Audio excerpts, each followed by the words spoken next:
ঈসা আলাইহিস সালাতু ওয়াস সালাম বলতেছে মুর্দা মানুষ চিন্তা করার ক্ষমতা আমার না, কার? আল্লাহ। আবার বলেন আল্লাহ। আল্লাহ।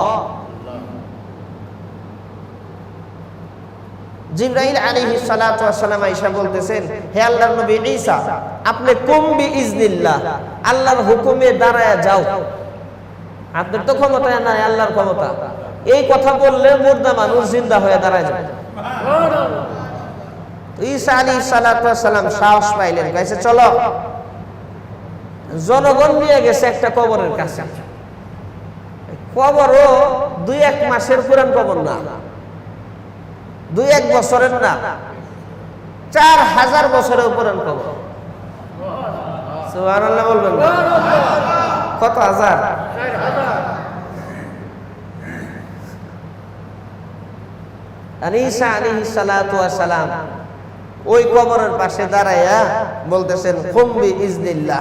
আর আমরা কবর ঝাঁকুনি মেরে উঠছে। কবর যখন ঝাঁকুনি মেরে উঠছে, জনগণ যেটি আসিল সব তো উল্টা দৌড়। এই কই যাও, দাঁড়াও, এখন দৌড়াও কেন? লোকজন দাঁড়াইছে, দেখে বিশাল একটা মানুষ কবর ফাইটে জিন্দা হয়ে দাঁড়ায়।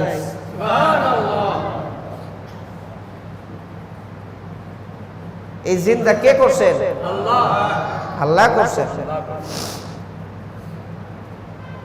আর ঈসা আলাইহিস সালাতু ওয়াস সালাম বলতেছেন, মান আনতা, তুমি কে? তুমি যে কবর থেকে উঠলা, তুমি লোকটা কে? পরিচয় দাও।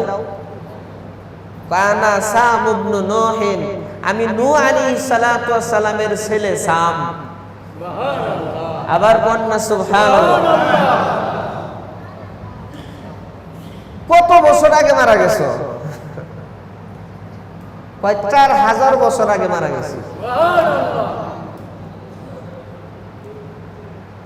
আল্লাহ নবী ঈসা আলাইহিস সালাতু ওয়াস সালাম তখন জিজ্ঞাসা করেন, সাম, চুলদাড়ি তো সাদা হয়ে গেছে, সবগুলা পাইকা গেছে, চোখের ব্রু পর্যন্ত পাইকা গেছে, বুড়া হয়ে মারা গেছো নাকি? কত বছর বয়সে মারা গেছো?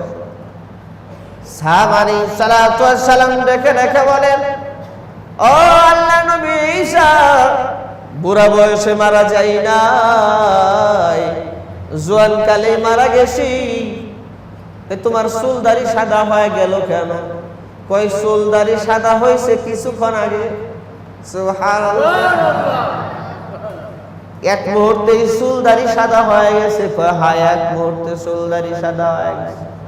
কেমনে হইল?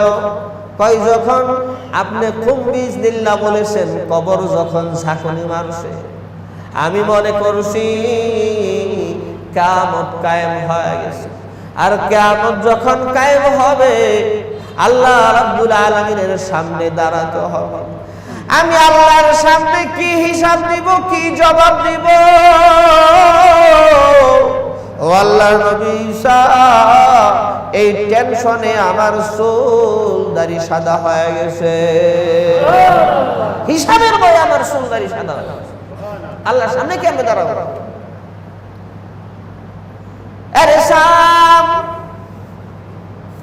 যেহেতু জীবিত হইছ, আমাদের মতো জিন্দেগিতে আবার কিছুদিন বসবাস করো, দুনিয়ার জমিনে আমাদের সাথে থাকো। যেহেতু আল্লাহ তাআলা তোমাকে জীবিত কইরাই দিয়েছে। সাম আলাইহিস সালাতু ওয়াস সালাম তখন জিজ্ঞাসা করেন, ওগো আল্লাহর নবী ঈসা, আবার যদি আপনাদের সাথে আমি দুনিয়ার জমিনে বসবাস করি, যখন আমার হায়াত আবার শেষ হবে, আবার কি আমার সাথে মালাকুল মাউতের সাথে, আজরাইলের সাথে সাক্ষাৎ হবে নাকি? ঈসা আলাইহিস সালাতু ওয়াস সালাম দেখে দেখে বলেন, সাম, এটা তো স্বাভাবিক কথা, দুনিয়ার জমিনে যদি আমার বসবাস করো, একদিন না একদিন তোমার হায়াত আবার শেষ হবে, মালাকুল মাউত তোমার সাথে সাক্ষাৎ করবে, আজরাইল আসবে, আর আজরাইল আইসা তোমার জান কবজ করে নেবে।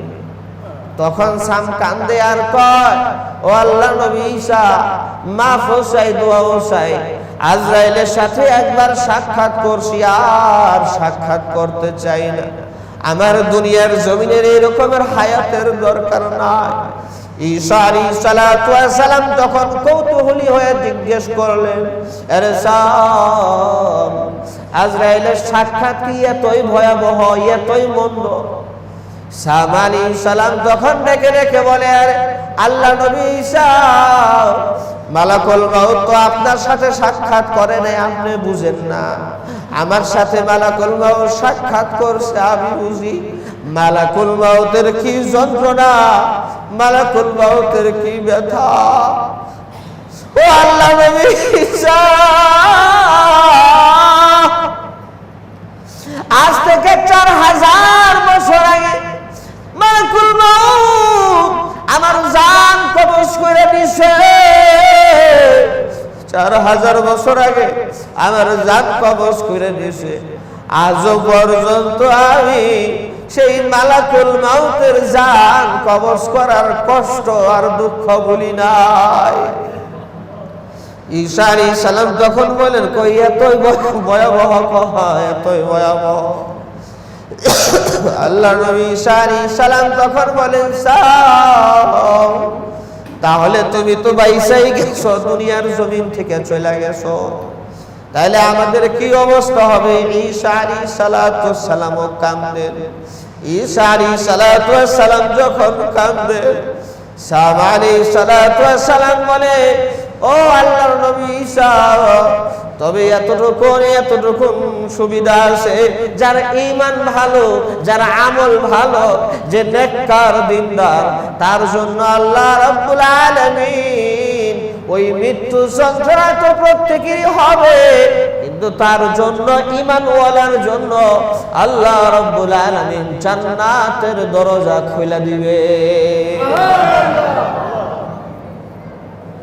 মওত তো আসবে।